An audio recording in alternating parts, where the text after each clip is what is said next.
കൊച്ചിൻ റിഫൈനറിയിൽ ഞായറാഴ്ച പ്രധാനമന്ത്രി നരേന്ദ്രമോദി പങ്കെടുക്കുന്ന പരിപാടിയിൽ സ്ഥലം എംഎൽഎ വി.പി. സജീന്ദ്രന് വേദിയിൽ ഇടമില്ല. റിഫൈനറിയിലെ പദ്ധതി തുടങ്ങിവെച്ചത് യു.പി.എ സർക്കാരാണ്. കോൺഗ്രസ് പ്രതിനിധിയെ മാറ്റി നിർത്തുന്നത് മനഃപൂർവ്വമാണെന്നും വി.പി. സജീന്ദ്രൻ ആരോപിച്ചു. കൊല്ലത്തെ ബൈപ്പാസ് ഉദ്ഘാടന വേളയിൽ ഇടതുപക്ഷ എംഎൽഎമാരെ സ്റ്റേജിൽ നിന്ന് ദൂരെ നിർത്തിയപ്പോൾ ഊറിച്ചിരിച്ച കോൺഗ്രസിന് ഇത് വല്ലാത്ത ചതിയായിപ്പോയി. കൊച്ചിയിലെത്തുന്ന പ്രധാനമന്ത്രി BPCLലെ വിവിധ പദ്ധതികളുടെ ഉദ്ഘാടനം നിർവഹിക്കും. പിന്നീട് റിഫൈനറിയുടെ മെയിൻ കൺട്രോൾ കൺസോൾ സന്ദർശിക്കും. തുടർന്ന് ഉച്ചയ്ക്ക് 2:35-ന് BPCLന്റെ ഇന്റഗ്രേറ്റഡ് റിഫൈനറി എക്സ്പാൻഷൻ കോംപ്ലക്സ് നാടിന് സമർപ്പിക്കുകയും ചെയ്യും. Governor justice P. സദാശിവം, മുഖ്യമന്ത്രി പിണറായി വിജയൻ, മന്ത്രിമാർ, MLAമാർ, മറ്റു വിശിഷ്ടാതിഥികൾ തുടങ്ങിയവർ ചടങ്ങിൽ പങ്കെടുക്കും. ക്ഷണിക്കപ്പെട്ട അതിഥികൾക്ക് മാത്രമാണ് പ്രവേശനം.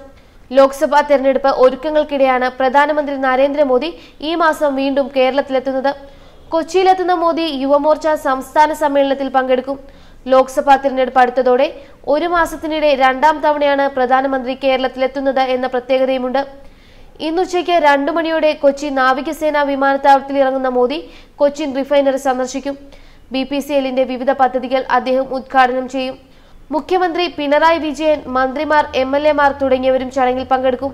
വൈകിട്ട് 4 മണിക്ക് തൃശൂരിലേക്ക് തിരിക്കുന്ന മോദി യുവമോർച്ച സംസ്ഥാന സമ്മേളനത്തിൽ പങ്കെടുക്കും.